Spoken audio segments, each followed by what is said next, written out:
My ex-husband pretty much we ended up having a domestic violence dispute. And at the time, I was really new to DCFS, and the public defender asked me to do a sort of drug test. I told him I was going to be positive for marijuana, and they said that everything would be fine. So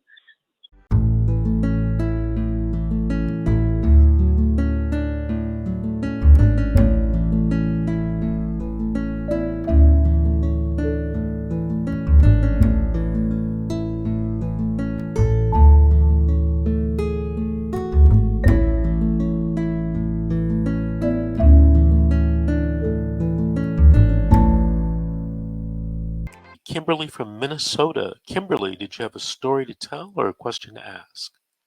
I actually have a story to tell. I am in Minnesota. I am the grandparent of 5 children who have been with child protection now since April 26th of 2019.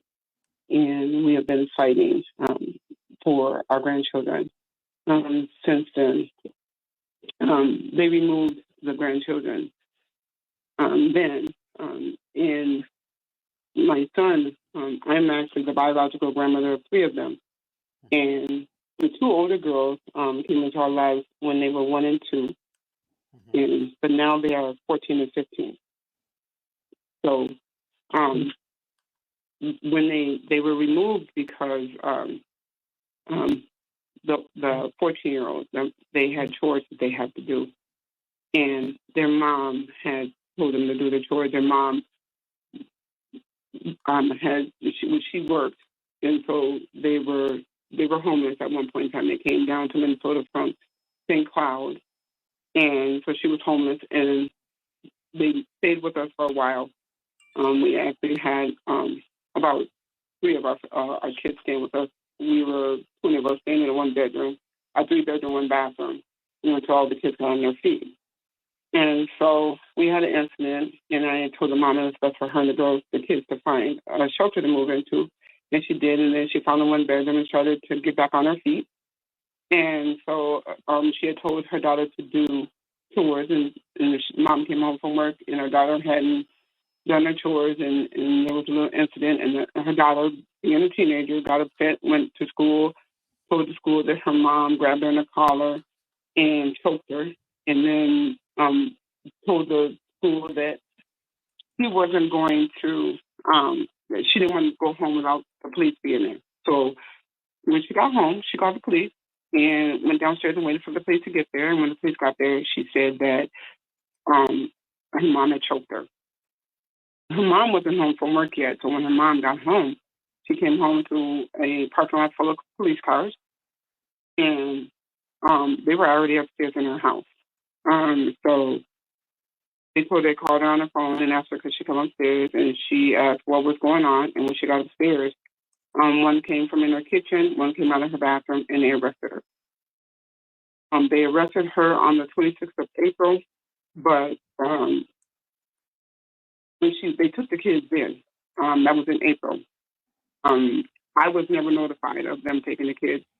I kept calling when my son called me because he was incarcerated and told me that the kids had been taken. I kept calling, never got a return phone call. You mean calling the social workers? Calling Dakota County. Never got a return phone call. I kept leaving messages, never got a return phone call. No one contacted me. And finally, when I found out that the kids had been taken, I think it was May, the social worker called me back. She left me a voice message. I returned her phone call, left her voice message. We kind of played phone tag that day. And her supervisor called me back and said, the reason why we can't talk to you is because we don't have a signed authorization. So I talked to my son and the children's mother and said, you guys need to sign authorization so they'll talk to me. So when they finally signed the authorization, the social worker never called me back. The permanency worker called me back. And so when the permanency worker called me back, she said, well, and that's what I said, something's not right with this case. And that's what I said, I'm not understanding why the children were placed in foster care and not placed with me. I should have been the first point of contact that night when the children were removed from the home. And so she told me, with everything that my son had told me, I kept telling her, I'm hearing some things that are not right with this case. So, now mind you, this was May. I never finally got to meet with anybody until February. On February 14th, Valentine's Day, I took off for work, went up to DCSS, and asked to see the social worker. They said she was in a meeting. I asked to see her supervisor. They said she was in a meeting. And then they gave me the head of social work card and said that I can contact the head of social work.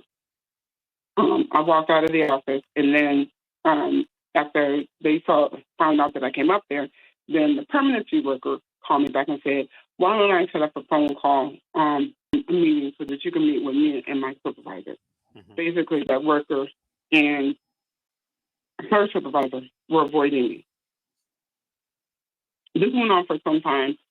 Then I started reading some things and doing some homework, looking at the state statutes, and finding out that there were a lot of things that weren't done correctly in this case.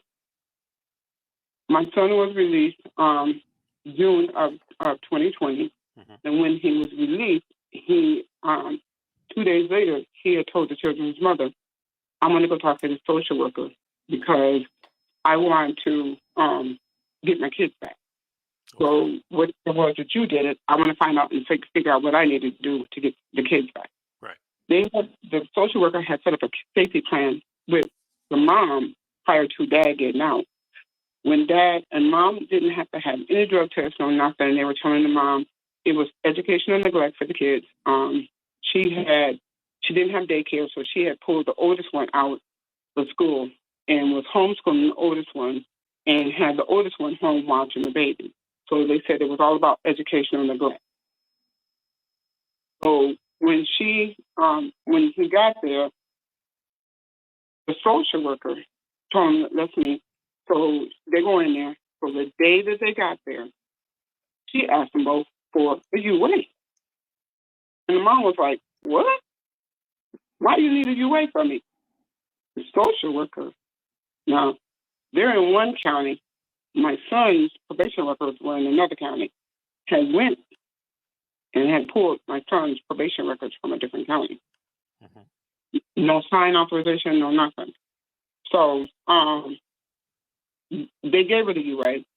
And my son, I guess prior to a couple of days before when he had got out, he had smoked some weed.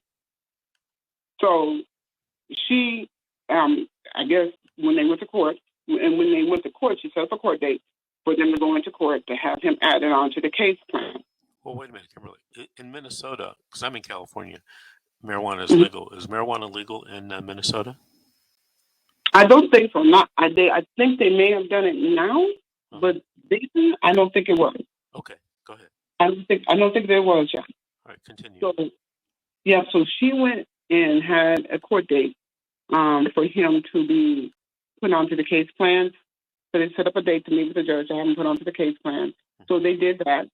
And when he went in, when they walked into court, because what made him go back and decide to go finish out his time in jail was because he was a weed smoker. So he got tired of being violated for smoking weed. Mm-hmm. So he went back and, finished out his last 6 months that he had on probation because he didn't want to be violated anymore. Mm-hmm. So when he walked out, he was all done with probation. But in court this particular day, they had the sheriff standing in there because they thought that he had violated his probation. Hey, Kimberly. Yeah. My engineer just told me I got to take a break. I want you to hold on because I want you to finish this story. Okay, so I want you to hold on and don't hang up because we do have to take a break in a few minutes. And before we take a break, I want to tell everyone that's watching on our YouTube station, our YouTube channel, CPS Strategy Consultant, to please give us a like and give us a thumbs up and subscribe to the channel. All right. This is CPS, the horror story. This is The Secret, How to Fight CPS and Win. We'll be right back after these